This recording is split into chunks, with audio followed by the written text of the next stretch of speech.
दोस्तों नमस्कार। अभी तक हमने सीखा वर्डप्रेस में थीम्स के बारे में, प्लगइन्स के बारे में, पेजेस पोस्ट के बारे में। प्लगइन्स के बारे में मेन चीज़ें आप सब जान चुके हैं कि किस तरह से प्लगइन आपको एक्टिवेट करना है, इंस्टॉल करना है। ठीक है, कोई भी इंस्टॉल्ड प्लगइन या थीम आप अगर डिलीट करना चाहते हैं या डीएक्टिवेट करना चाहते हैं तो आप उनकी लिस्ट पर जाएंगे, वहाँ से आप डीएक्टिवेट पर क्लिक कर देंगे। अगर आपको डीएक्टिवेट करना है, डिलीट करना है तो आप डिलीट पर क्लिक कर देंगे। उसके बाद हमारे पास प्लगइन एडिटर है, जहाँ पर सभी के सभी प्लगइन्स आपको एडिटिंग मोड में नज़र आते हैं। जिस तरह से थीम्स को आप एडिट कर सकते थे, सेम उसी तरह से प्लगइन्स को एडिट करने का भी ऑप्शन आपके पास अवेलेबल होता है।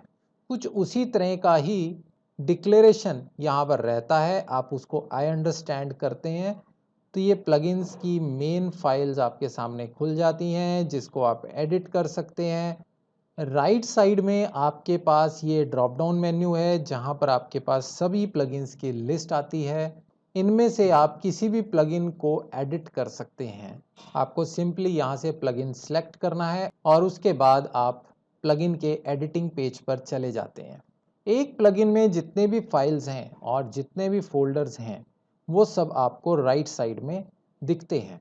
जैसे ये प्लगइन है लॉगिनाइजर, इसमें एक फाइल है license.txt, index.php, init.php, readme और इसके अलावा दो फोल्डर्स हैं जैसे IPv6 और इमेजेस के नाम से।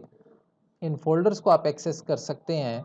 तो ये प्रोसेस है प्लगइन्स को एडिट करने का, लेकिन जनरली हम सी पैनल में से जाके डायरेक्टली ही प्लगइन एडिट करते हैं। कोई भी डेवलपर होता है या तो FTP से या सी पैनल से इस काम को किया करता है।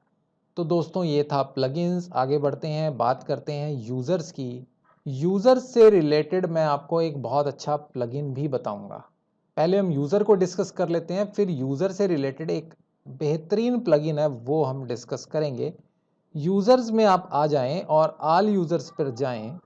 यूज़र का मतलब होता है कि किसी वेबसाइट पर कितने लोगों को आपको एक्सेस देना है। एक्सेस पेज डालने का, पोस्ट डालने का, इन सब चीज़ों का एक्सेस आपको देना होता है। अगर एक ब्लॉगिंग साइट है तो वो अक्सर अलाउ करते हैं कि बहुत सारे लोग उस पर ब्लॉग पोस्ट कर सकें। उसी तरह से एक न्यूज़ वेबसाइट है तो उनके बहुत सारे रिपोर्टर्स होते हैं और अलग अलग रिपोर्टर अलग अलग लोकेशन से अपनी पोस्ट डालते हैं, अपनी न्यूज़ डालते हैं। आप चाहें तो कुछ ऐसा भी कर सकते हैं कि एक आदमी ने पोस्ट डाली, वो पब्लिश तभी हो जब आप उसको अप्रूवल दे रहे हैं, बिना अप्रूवल के वो पब्लिश ना हो। ये सब कंडीशंस आप लगा सकते हैं। हमारे पास बहुत सारी तरह के रोल्स हैं। मैं आपको रोल्स दिखाता हूँ। आप ड्रॉप डाउन खोलेंगे रोल वाला तो आपको मिल रहा है shop manager, customer, SEO editor, SEO manager. ये चार रोल्स किसी पर्टिकुलर प्लगइन से रिलेटेड हैं।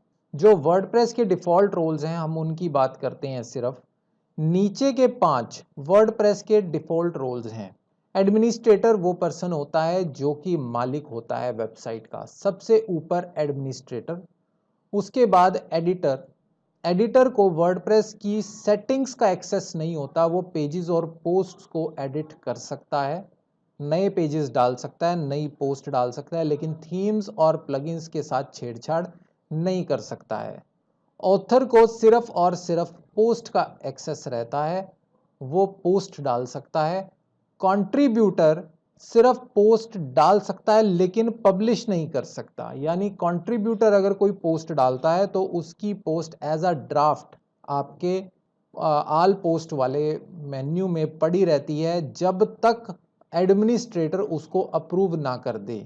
ठीक है, सब्सक्राइबर के पास कोई पावर नहीं होती, उसके सिर्फ वर्डप्रेस के यूज़र नेम बन जाते हैं और उसको एक बेसिक से इंटरफेस का एक्सेस मिल जाता है। सब्सक्राइबर बनाने की हमें तब ज़रूरत पड़ती है जब हमारी वेबसाइट में रजिस्ट्रेशन अनेबल हो, यानी हमने लोगों का डाटा कैप्चर करना है, हमने उनको यूज़र नेम पासवर्ड बना कर देने, अकाउंट बना के देने हैं। अगर हमारी कोई पोस्ट रेस्ट्रिक्टेड की हुई है कि सिर्फ सब्सक्राइबर उसको देख सके, पढ़ सके, तो उसके लिए आपको सब्सक्राइबर का रजिस्ट्रेशन अलाउ करना होता है।